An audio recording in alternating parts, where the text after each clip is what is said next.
ಈಗ ಒಂದಷ್ಟು ಇನ್ಫಾರ್ಮೇಶನ್ಗಳಿದಾವೆ. ಡಿಸೀಸಸ್ಗಳನ್ನು ಮೇಜರ್ ಮುಗಿಸಿನಿ, ಸ್ವಲ್ಪ ಫಾಸ್ಟಾಗಿ ಹೋಗ್ತೇನೆ ಯಾಕಂದ್ರೆ ನಾಳೆ ಪ್ರಶ್ನೆಗಳಿಗೆ ಸ್ವಲ್ಪ ಟೈಮ್ ಸಿಗಲಿ ಅಂತಂದೇಳಿ. ಫ್ರೂಟಿನ ಕ್ಯಾರೆಕ್ಟರ್ ಬಗ್ಗೆ ಒಂಚೂರು ಅರ್ಥ ಮಾಡ್ಕೊಳ್ರಿ. ಇದಕ್ಕೂ ಮುಂದೆ 3 ಸಮಸ್ಯೆ ಬರ್ತಾವೆ. ಈ 3ಕ್ಕೂ ಸಂಬಂಧ ಇದೆ. ಫ್ರೂಟ್ ಕ್ಯಾರೆಕ್ಟರ್ ಏನಪ್ಪಾ ಅಂದ್ರೆ ಪೆರಿಕಾರ್ಪ್, ಹೊರಗಡೆ ಇರ್ತಕ್ಕಂಥ ತೊಗಟೆ ಏನಿದೆ, it is botanically it is called corky. Corky ಅಂದ್ರೆ ಈ ಬಾಟಲ್ಗಳಿಗೆ ಕ್ಯಾಪ್ ಹಾಕಕ್ಕೆ ಯೂಸ್ ಮಾಡ್ತಾರಲ್ಲ ಕಾರ್ಕ್, ಆ ಥರ ಅಂತಂದೇಳಿ. ಆ ಥರ ಅಂದರೆ ಅದು ಮಾಯಿಶ್ಚರನ್ನ ಬೇಗ ಬೇಗ ಕಳ್ಕೊಳ್ಳುತ್ತೆ, ಬಟ್ ರೀಗೇನ್ ಆಗೋಕ್ಕೆ ಟೈಮ್ ತಗೋತೈತೆ. ಇದರಿಂದ ಏನು ತೊಂದರೆ? ಒಂದು ಕಡೆ ಕಾರ್ಕಿನೆಸ್ ಇರೋದ್ರಿಂದ ನಮಗೆ ಒಳಗೆ ಇರ್ತಕ್ಕಂಥ ಕಾಳುಗಳೇನಿದೆ ವೇರಿಯಲ್ಸು, ದೇ ವಿಲ್ ಬಿ ಇದು ಎಡಿಬಲ್ ಫಾರ್ ಲಾಂಗ್ ಪೀರಿಯಡ್, ಸ್ಟೋರೇಬಿಲಿಟಿಗೆ ಹೆಲ್ಪ್ ಆಗ್ತಾ ಇದೆ ಆ ಕಾರ್ಕಿನೆಸ್ಸು.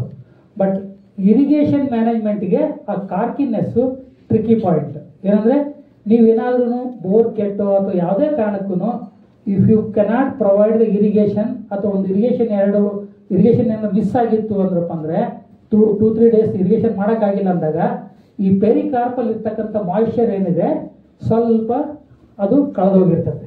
ಅಂದರೆ ಮಾಯಿಶ್ಚರ್ ಲಾಸ್ ಆಗಿರ್ತದೆ, ಅದು ಸ್ವಲ್ಪ ಡ್ರೈ ಆಗಿರುತ್ತೆ. ಸಡನ್ನಾಗಿ ನಿಮ್ಮ ಬೋರ್ ರಿಪೇರಿ ಆಗುತ್ತೆ, 2 ದಿನ ನೀರು ಕೊಟ್ಟಿಲ್ಲ ಅಂತ ನೀವೇನಾದ್ರು ನೀರು ಕೊಟ್ಟರೆ ಫಸ್ಟು ಪ್ಲಾಂಟ್ ವಾಟರ್ ಅಬ್ಸರ್ವ್ ಏನಾಗುತ್ತಲ್ಲ, that will go on deposit in ಎರಿಲ್ಸಲ್ಲಿ ಫಸ್ಟು ಮಾಯಿಶ್ಚರು ಅಪ್ಟೇಕ್ ಆಗಿಬಿಡ್ತೈತೆ. ಬಟ್ ಪೆರಿಕಾರ್ಪ್ ಇನ್ನು ಡ್ರೈ ಇರುತ್ತೆ. ಆ ಒಳಗಡೆ ಪ್ರೆಷರ್ ಎಷ್ಟಿರ್ತದೆ ಅಂದರೆ ಕಾಯಿ ಸೀಳಲಿಕ್ಕೆ ಪ್ರಾರಂಭ ಆಗ್ತದೆ. ಇಲ್ಲ ಇದ್ರೆ ಇಂಟರ್ನಲ್ ಕ್ರ್ಯಾಕಿಂಗ್ ಆಗಿ ಈ ಥರ ಫ್ರೂಟ್ ಕ್ರ್ಯಾಕಿಂಗ್ ಸಿಂಪ್ಟಮ್ಸು ಬರ್ತೈತಿ. ಯೂಶುವಲಿ ಫ್ರೂಟ್ ಕ್ರ್ಯಾಕಿಂಗ್ ಆಗ್ಬೇಕಾದ್ರೆ ಈಗ ಪಟ್ಟದ ಮೇಲ್ಗಡೆದು ಆ ಎಲಾಸ್ಟಿಸಿಟಿ ಇಲ್ಲ, ಅದರದ್ದು ಏನು ರಬ್ಬರ್ ಥರ ಹಿಗ್ಗೋದು ಬಿಟ್ಟು ಹಾರ್ಡ್ ಆಗುತ್ತೆ. ಆ ಹಾರ್ಡ್ನೆಸ್ ಬರೋದು ಯಾವಾಗ ಅಂದರೆ ನೀವೇನಾದರೂ 1-2 ದಿನ ನೀರು ಕೊಟ್ಟಿಲ್ಲ, 3-4 ದಿನ ನೀರು ಕೊಟ್ಟಿಲ್ಲ, ಸಡನ್ನಾಗಿ ನೀವು ಹೆಚ್ಚಿಗೆ ನೀರು ಕೊಡಬೇಡ್ರಿ.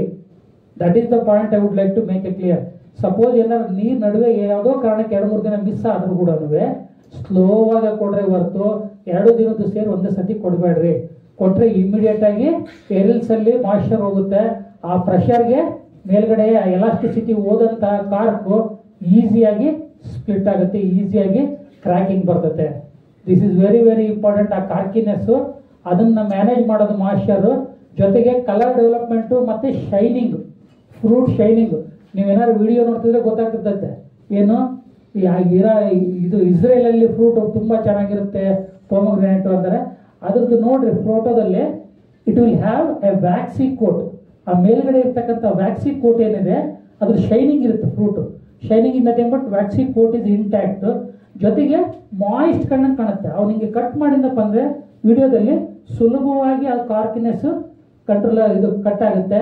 ನಮ್ಮ ಸಿಪ್ಪೆ ಥರ ಗಟ್ಟಿ ಇರೋದಿಲ್ಲ, ಯಾಕಂದರೆ ಮಾಯಿಶ್ಚರ್ ಕಂಟಿನ್ಯೂಸ್ ಆಗಿ ಒಂದು ಲೆವೆಲ್ ಮೇಂಟೈನ್ ಮಾಡಿರ್ತಾರೆ. ಆ ಡ್ರೈನೆಸ್ ಆಗಲಾರ್ದಂಗೆ ಯಾವಾಗಲೂ ಒಂದೇ ಲೆವೆಲ್ ಮಾಯಿಶ್ಚರ್ ಆಗಿದ್ರೆ ಮಾತ್ರ ನಮಗೆ ಆ ಒಂದು ಹೊರಗಡೆ ಸ್ಕಿನ್ನಿನ ಎಲಾಸ್ಟಿಸಿಟಿ ಮೇಂಟೈನ್ ಆಗುತ್ತೆ. ಒಂದು ಸತಿ ಡ್ರೈ ಆದರೆ ಮತ್ತೆ ಎಲಾಸ್ಟಿಸಿಟಿ ಬರಲಿಕ್ಕೆ ಇಟ್ ಟೇಕ್ ಸಮ್ ಟೈಮ್.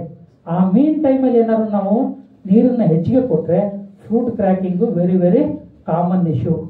ಆಮೇಲೆ ಸನ್ ಸ್ಕಾಲ್ಡಿಂಗ್ ಬರ್ತೈತೆ, ಬಿಸಿಲಿಗೆ ಬಿದ್ದಂಥ ಕಾಯಿಗಳು. ಇದನ್ನು ನಾವು ಕೆನೋಪಿ ಮ್ಯಾನೇಜ್ಮೆಂಟು ಅಥವಾ ಪೇಪರ್ ಬ್ಯಾಗಿಂಗು, ಕವರು ಈ ಥರ ಹಾಕೋದ್ರ ಮೂಲಕ ಮ್ಯಾನೇಜ್ ಮಾಡ್ಕೋಬೋದು.